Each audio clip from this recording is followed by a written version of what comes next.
일곱 봉인이 하나 둘씩 띄어지고 일곱 봉인이 띄어졌을 때는 일곱 나팔이 불려지기 시작하고 첫째 나팔, 둘째 나팔, 셋째 나팔, 넷째 나팔까지 띄어지고 나서 화 하는 소리가 들려지고 세 개의 화가 더 남아 있다는 말이죠.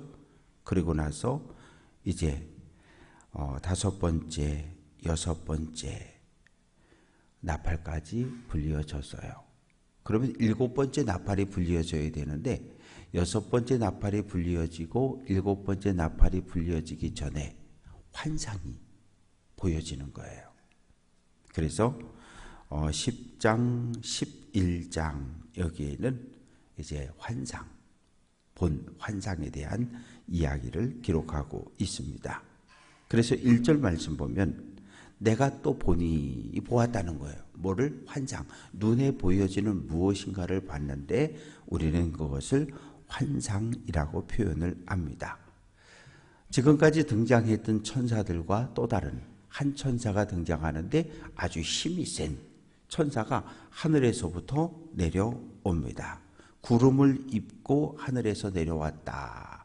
하나님이 함께했다. 하나님의 임재를 표현하고 있습니다. 근데 머리, 얼굴, 발 세 가지로 표현을 하고 있는데 내려오는 천사의 모습이 첫째는 머리 위에 무지개가 있다. 머리 위에 무지개가 있다. 이 표현은 요한계시록 4장 3절에서 하나님의 보좌가 무지개로 둘러싸여 있다라고 하는 이 표현을 그대로 인용하고 있고요. 두 번째로 그 얼굴은 해같다. 환하다는 이야기죠. 요한계시록 1장 16절에서 승천한 예수님의 얼굴이 해같이 강한 빛이 비추었다라고 하는 표현을 또 그 발은 불기둥 같다. 이 표현은 요한계시록 1장 15절에서 예수님의 그 발을 풀무불에 단련한 노새, 청동처럼 단단해서 이 악을, 대적들을 심판할 때 짓밟아도 될 수 있을 만큼 강한 발을 소유하고 있음을 이야기하고 있는데 이런 세 표현들은 이미 앞에서 하나님과의 보좌와 관련되어져서 예수님과 관련해서 이미 표현되어졌던 의미들이고요. 그러면 천사가 도대체 왜 내려올까? 천사가 고넬료의 가정을 방문하는 것도 베드로에게 환상이 보여지는 것도 사도 요한에게 환상이 보여지는 것도 하나님께서 하실 일을 알려주기 위함입니다. 그 하실 일, 앞으로 하실 일이라고 하는 건 이제 이 땅에 살아가는 땅, 바다, 강 3분의 1이 심판을 받고 이렇게 망가지고 있잖아요. 3분의 1이 망가졌다는 얘기는 아직 3분의 2가 남아있다는 이야기예요. 이 말의 의미는 아직까지 회개할 기회가 남아있음을 이야기하고 있는 거예요. 왜? 완전한 심판과 완전한 멸망이 아니라 3분의 1만 하나님이 심판한다는 이야기는 아직까지 우리에게 나에게 회개할 기회가 남아있다는 거죠. 죄를 져서 심판받고 멸망하는 거 그거 아니에요. 죄를 짓고 심판받아야 되면 다윗 같은 사람은 벌써 죽어야 돼요. 바울 같은 사람은 벼락 맞아 죽어야 돼요. 왜? 아니 다윗이 얼마나 많은 죄를 지었습니까? 결혼한 바세바를 차지하기 위해서 그 남편 충신 중에 충신, 자그마치 30인의 용사 가운데 들어있던 장군 우리야를 죽이잖아요. 그리고 바세바를 데려오고 그런데 안 죽었어요. 왜? 나단 선지자가 책망했을 때 그 자리에서 무릎을 꿇고 내가 잘못했습니다. 회개했기 때문에. 바울은 어떻습니까? 교회를 박살내고 성도를 잡아 감옥에 가두던 사람.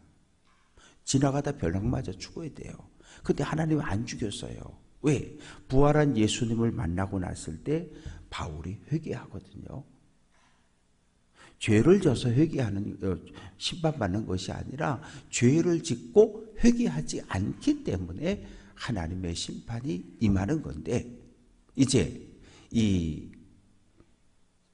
힘센 천사가 내려와서 그것을 알려주기 위함입니다. 그래서 이 손에 펴놓은 두루마리를 들고 있다. 두루마리를 들고 있다는 거예요. 근데 두루마리라 똘똘똘똘 말려서 7인이 찍혀 있었는데 이미 펼쳐져 있는, 그 펼쳐져 있는 내용은 뭐예요? 심판에 대한, 하나님의 심판과 징계에 대한 예언의 말씀들이 기록되어져 있는 두루마리. 오른발은 바다를 밟고 왼발은 땅을 밟았다. 이 땅과 바다라고 하는 것은 우리의 생존에 꼭 필요한 것이에요. 땅이 없으면 집을 어떻게 짓고 농사를 어떻게 짓고, 바다가 없으면 고기를 어떻게 잡고 해상 무역을 통해서 온 세계가 하나 될 수 있잖아요. 그래서 땅과 바다를 밟고 있다는 이야기는 이 펼쳐진 두루마리의 예언의 말씀이 이 땅에 살아가는 모든 사람들에게 알려져야 하는 소식, 말씀인 것을 의미합니다. 그런데 3절 말씀 보면 힘센 천사가 큰 소리로 부르짖는 거예요. 멀리 퍼져나가고 큰 소리로 외칠 때에 7 우레가 소리를 내어 응답을 하고 있는 거예요. 아주 큰 소리로 말할 때 7 우레가 대답을 하고 있는데, 사도 요한이 듣고 이거 얼른 기록해야지. 그런데 하나님의 음성이 들려오는 거예요. 기록하지 말라는 거예요. 기록하지 말고 그냥 봉인해서 그냥 내버려 두어라. 네, 알겠습니다. 사도 요한은 기록하라는 건 기록하고 기록하지 말라는 건 기록하지 않는 거예요. 반모섬에서 환상을 보았을 때 기록하라. 그래서 기록한 거예요. 7 교회에 보내는 편지도, 또 나머지 요한계시록도. 그런데 오늘 말씀 속에서는 기록하지 마. 네, 알겠습니다. 이게 믿음이에요. 하나님의 음성이 분명하면 가라 그러면 가면 되고, 서라 그러면 서면 되고, 사랑하라 그러면 사랑하면 되고, 살인하지 말라, 거짓말하지 말라 안 하면 돼요. 하라는 거 하고 하지 말라는 거 안 하고, 그렇게 사는 것이 성도의 삶이고 믿음의 길입니다. 5절 말씀 보면 내가 보니까 바다와 땅을 밟고 서 있는 천사가 하늘을 향해서 오른손을 들었다는 거죠. 오른손을 들었는데 왜 오른손을 들고 있을까? 6절 말씀 보면 맹세하기 위해서 오른손을 들고 있는 겁니다. 우리들이 보통 뭐 체육 경기라든가 뭐 행사를 진행할 때 보면 하다못해 지난번 남선교회 주관하는 체육대회도 가면은 두 선수 대표가 나와서 선서하잖아요. 오른손을 들고 선서하잖아요. 왼손 들고 선서하는 법 못 보셨을 거예요. 법정에서 증인 선서할 때도 다 오른손을 들고 선서를 하는 거예요. 높이 이렇게 들고 뭐 하려고? 맹세하는 거예요. 그러면 맹세의 대상이 누구입니까? 맹세의 대상은 6절 말씀 보면 세세토록 살아계신 이, 살아계시다라고 하는 것은 당시 로마 제국이 섬겼던 모든 신들은 죽은 신이에요. 헛된 신이에요. 가치 없는 신이에요. 반대로 하나님은 살아계신 분이라는 거예요. 살아계신데 하늘, 땅,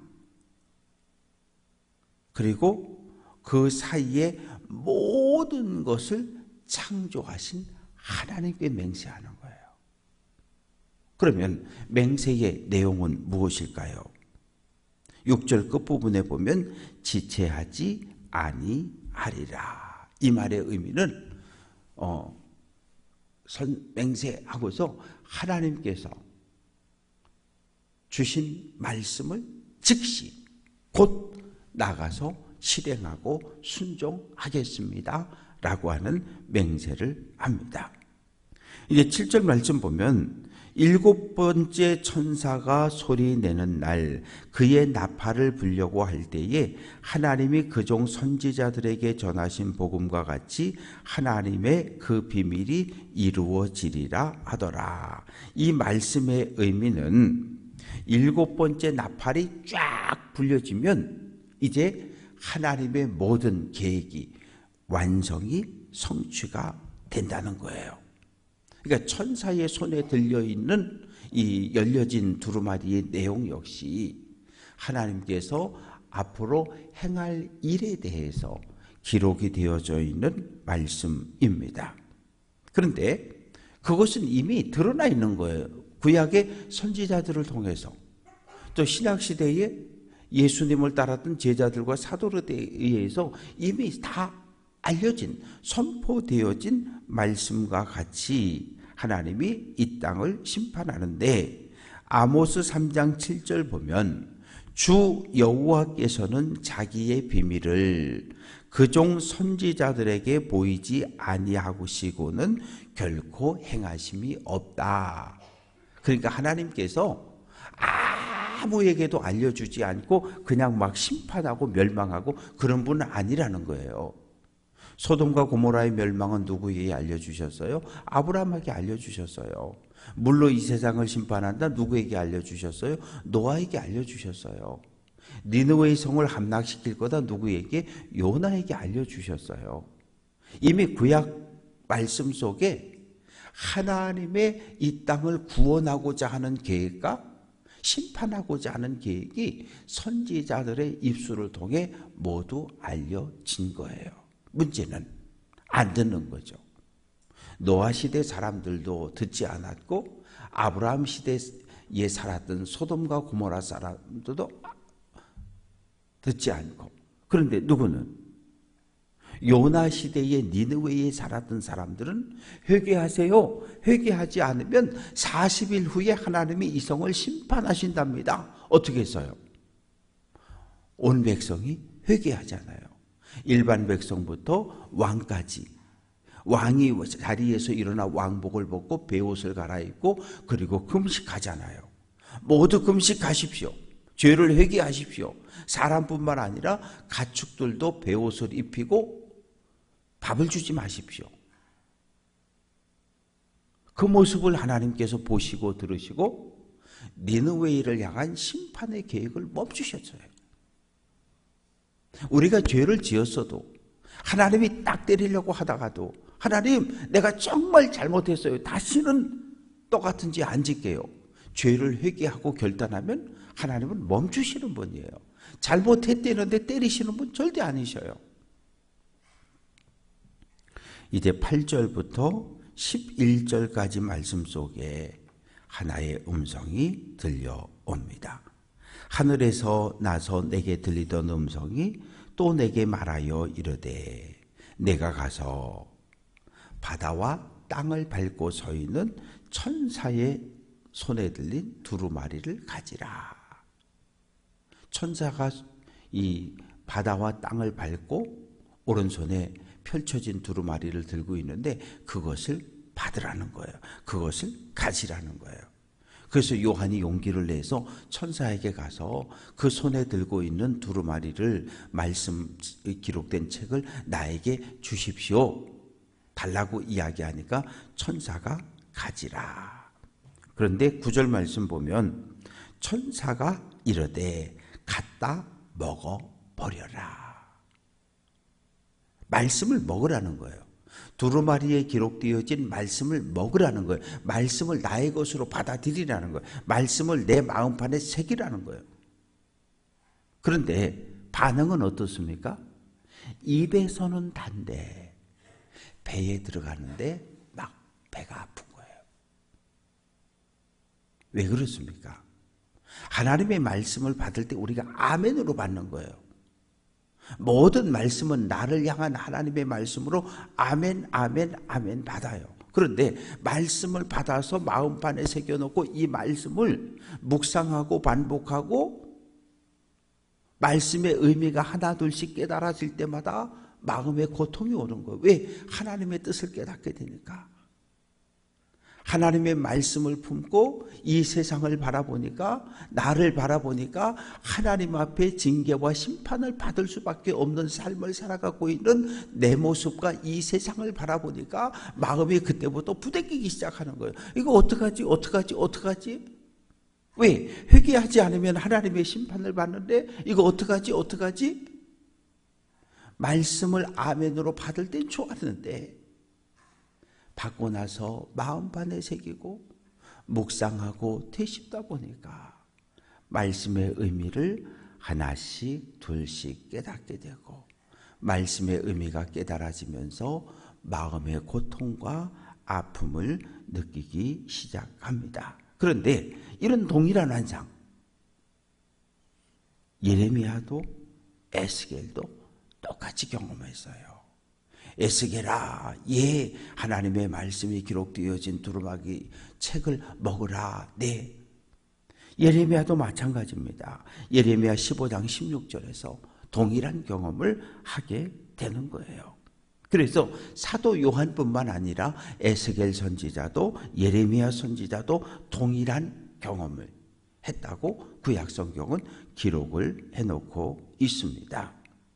이제 11절 말씀에서, 그래서 10절 말씀 보면 내 입에는 꿀같이 다나 먹은 후에는 내 배에서 쓰게 되리라. 그러니까 약이 됐다는 거죠. 말씀의 의미를 깨닫고 회개하고 하나님 앞에 도움을 구하고 죄를 고백하는 기회가 되었습니다. 11절 그가 내게 말하기를 내가 많은 백성과 나라와 방언과 임금에게 다시 예언하여야 하리라. 무슨 뜻입니까? 하나님께 받은 말씀, 이 두루마리를 받아서 입에 먹고 배에서 이 고통을 느끼는 깨달은 이 하나님의 말씀을, 심판의 말씀을, 구원의 말씀을 온 세상에 선포해야 한다는 거예요. 우리만 알고 나만 예수 믿고 구원받는 것이 아니라 모든 가족들에게, 형제들에게, 이웃들에게 이 구원의 소식을, 심판과 구원의 소식을 다 전해 주라고 명령을 합니다. 오늘 말씀을 정리해 봅니다. 하나님은 사도 요한에게 환상을 보여주셨는데 그 환상은 열려진 책을 들고 있는 작은 두루마리, 심판과 앞으로 되어질 일들에 대한 하나님의 계획이 담겨져 있는 책을 보게 하셨고, 그리고 그 천사의 손에 들린 그 말씀을 먹게 하셨고, 입에서는 달았지만 말씀의 의미를 깨닫고 나니까 그 고통과 아픔, 왜 하나님의 심판이 그냥 임하면 어떡하지? 아브라함이 가졌던 마음, 내 조카 롯이 저곳에 살고 있는데 심판을 받게 되면 롯과 가족들이 다 죽임을 당할 텐데 저거 살려야 되는데 그런 안타까운 마음 때문에 속이 아팠다는 거예요. 그리고 이제 우리는 말씀을 받은 사람들, 예수 믿으면 하나님의 백성이 되고, 예수 믿으면 영원한 생명을 누리고, 예수 믿으면 하나님 나라에서 하나님 백성으로 행복한 삶을 살아간다고 하는 이 복음, 구원의 복음을 때를 어떤지 못하든지 전할 수 있는 괴이한 성도의 삶을 살아갈 수 있기를 주님의 이름으로 축원합니다.